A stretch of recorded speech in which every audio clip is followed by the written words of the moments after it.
Fala, meu pessoal, tudo bem com vocês? Estamos com mais um conteúdo, mais uma notícia para vocês. Então já deixe o seu like e se inscreva no canal e ative o sininho de notificações, que é muito importante para nós.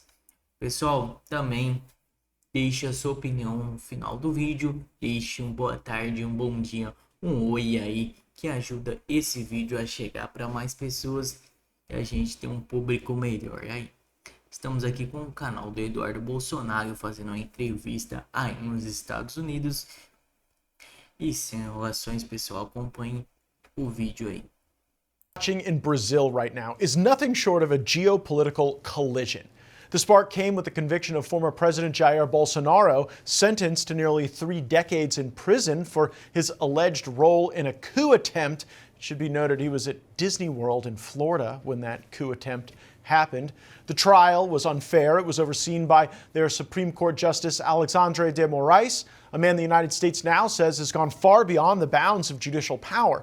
President Bolsonaro's son has joined us regularly on this program to call for sanctions against Moraes.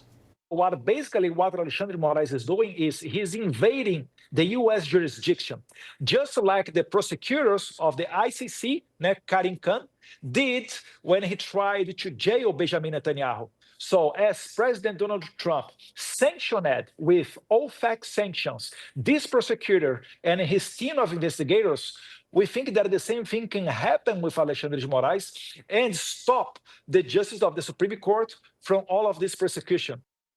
Those calls have been answered for sanctions. According to the State Department, Moraes used pretrial detentions, censorship orders, and financial freezes against political opponents, abuses that fall under the Magnitsky Act sanction framework. Moraes has been sanctioned. The foundation that financially supports his family has been sanctioned. Even his wife has been sanctioned. Brazilian goods now face heavy U.S. tariffs, some as high as 50%. The goal is pressure. Make Brazil's elite feel the cost of this overreach. But now it seems Bolsonaro won't face jail following an amnesty bill passed by the Brazilian Congress. So what is the political state of play in the most important economy in South America? With us now is the son of former President Jair Bolsonaro. He's also a federal deputy of Brazil's Chamber of Deputies. That's the equivalent of the U.S. Congress, Eduardo Bolsonaro. So, Eduardo, you came on this program. You called for Magnitsky Act sanctions against Justice Moraes. Those have now been imposed. What's your reaction?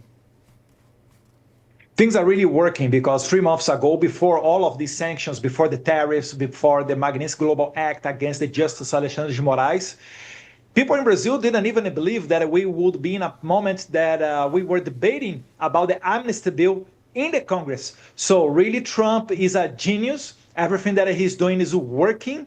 And but for sure, in Congress, as you know very well, Matt, everything is a battle. So we are now in the battle in the House, and hopefully when we win, we will have the battle in the Senate. And what we are asking for is a full amnesty since 2019, when Justice Alexandre de Moraes opened his first investigation called fake news investigation, because this is the tool that he used to persecute the political oppositors. You mentioned President Trump. He spoke today at the UN General Assembly right after President Lula, and Lula was ranting and raving about sovereignty. President Trump talked about the importance of resolving some of these conflicts. What did you make of the split screen of those moments? It's very interesting because Lula was fully with hate, in a speech that if you close your eyes, you could see Nicolás Maduro doing the same way. And Trump, on the other side, he was offering his hand. And he said that he would like to have a meeting with Lula in the next week. Everybody got surprised with that. But then, still today, the chancellor of Lula da Silva declined a meeting in person. And he was talking about a call, maybe a video call with President Trump. So I think this is very bad for Brazil, because when you have opportunity to go to the table with the real decision maker, that is President Donald Trump, then the president of Brazil refused to do that because, as he said, he is concerned that Trump can do with Lula da Silva what they did with Ramaphosa from South Africa, or Zelensky, or the British premier. So I don't think this is something that puts Brazilians, Brazil first. I think it would be a very low price for Lula da Silva to pay, only listening a little bit about Trump, doesn't matter what he is going to say, because you cannot lose this opportunity to talk about the tariffs, about everything going on in our region. What are your father's plans now? This amnesty bill is working its way through the process. There's this conviction that we have serious questions about. Obviously, looks like a witch hunt to us. How is his condition? What is he doing day in, day out? Healthily, he's not that good. He just discovered that he has skin cancer, and his health is not very well, to be honest. But what we are waiting is for battles and keep it going on with the amnesty bill. This is the only way that we can rescue our democracy. Other way, you are going to see, Matt, next year's election in Brazil, it will be with no real opposition. We will be in the same way of the Venezuela, which means that we will be a democracy only in formal aspects, but not a real democracy. Because it's not only my Will father. he run again, Eduardo? If he is given this amnesty, will he run for president again in his current health condition? Yes, for sure. Yes, that's why we have the left and the right in Brazil. That's why the center in Brazil, they are negotiating ways that Bolsonaro can be kept outside of the next year election, but not in prison. This is what they want. Like Bolsonaro, okay, he's not going to jail, but he cannot run the next year elections. This is the main concern, not only the center politicians in Brazil, but also in the left.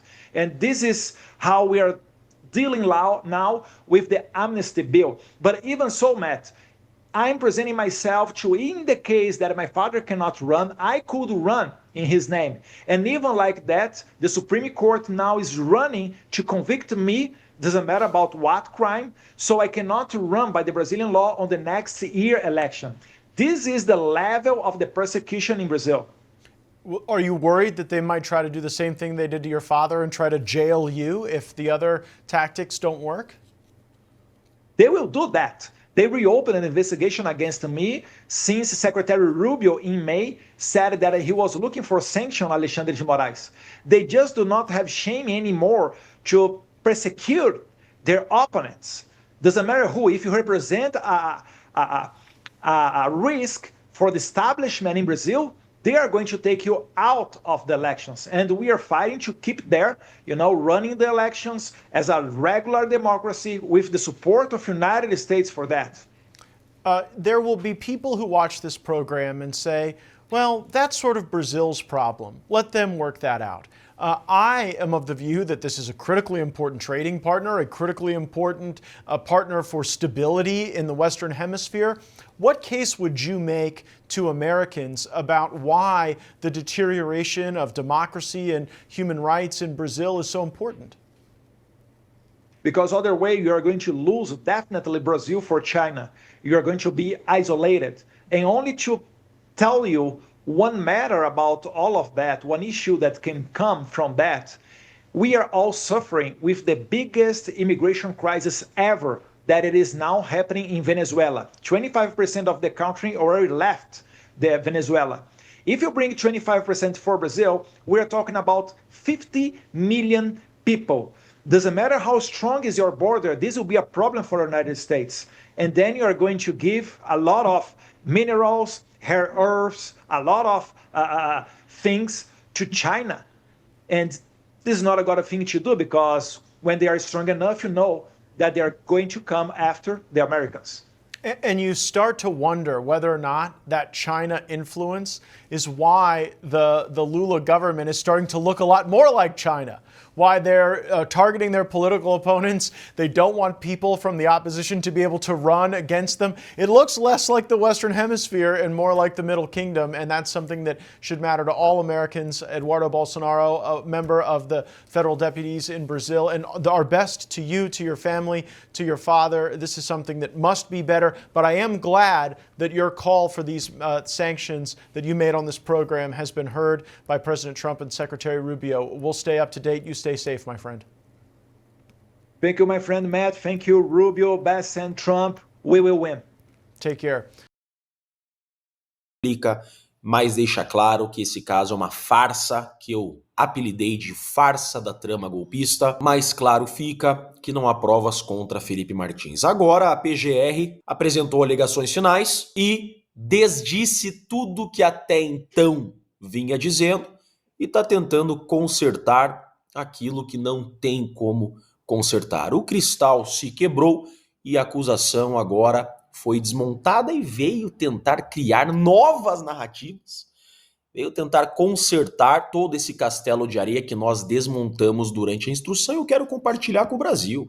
O Brasil tem que saber, tá aqui, alegações finais do Ministério Público, da PGR, vejam que vergonha, a PGR está passando vergonha, poderia ter tido a hombridade de pedir absolvição do Felipe Martins, é o que sobrou para esse processo. Durante a instrução processual, a defesa se concentrou em refutar a autoria de Felipe Martins, óbvio. Sobre esse arquivo em específico, ignorando o fato de que o documento apreendido era apenas exemplificativo das diversas versões que comprovadamente foram trabalhadas pela organização criminosa. O que o PGR está falando aqui? Da minuta golpista. Eles insistem que aquele documento do celular do Mauro Cid era a minuta golpista. Eu já coloquei quantas vezes aqui, todo mundo já cansou de ver o depoimento do Mauro Cid. Eu pergunto pro Mauro Cid, aquele documento do seu celular era a minuta golpista? Mauro Cid me respondeu, não, aquele documento não é a minuta golpista.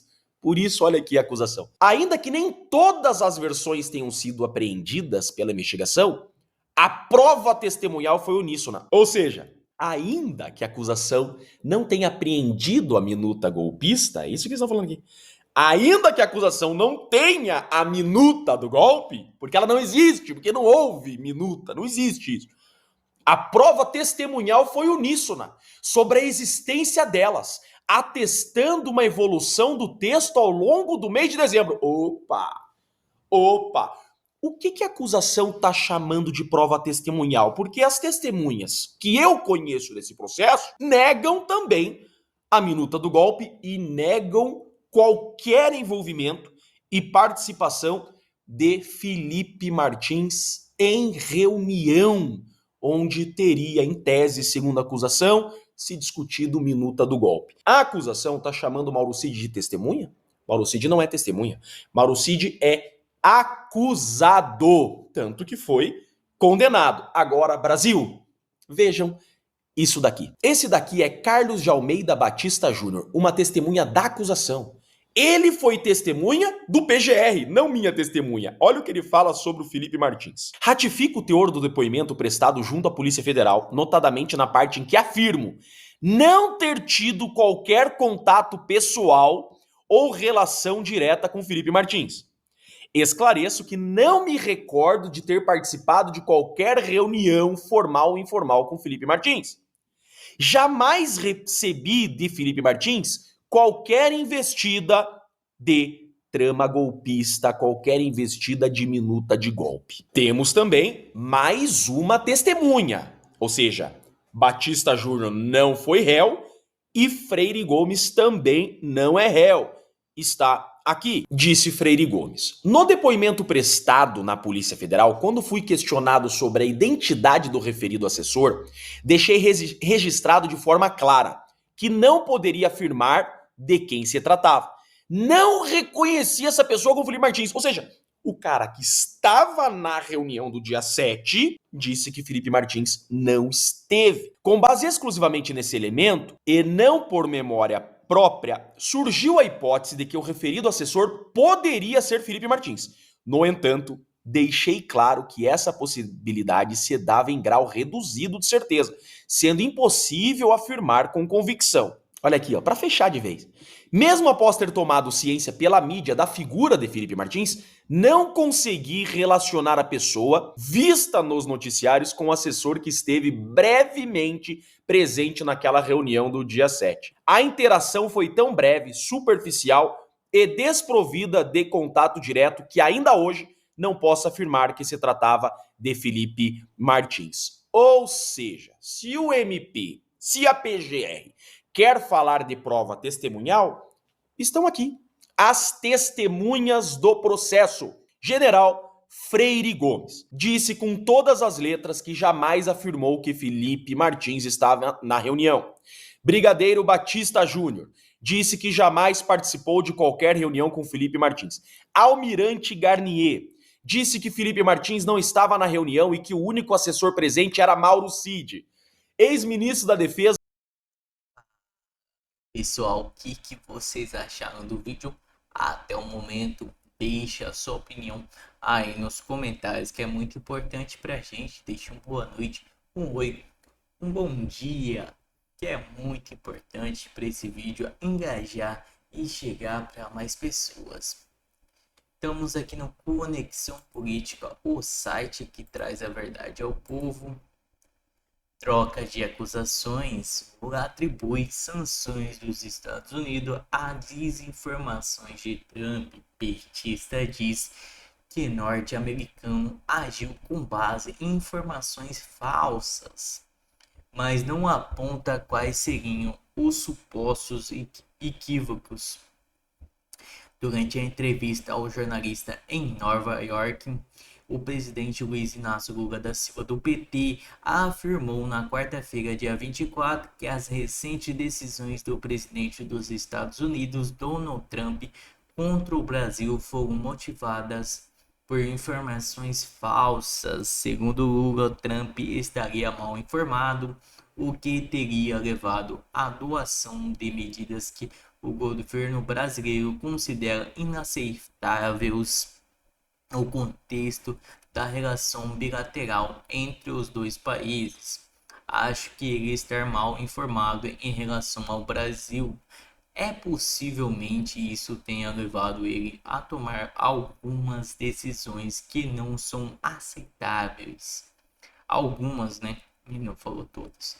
Na relação de dois países que têm a relação diplomática há mais de 200 anos declarou Lula.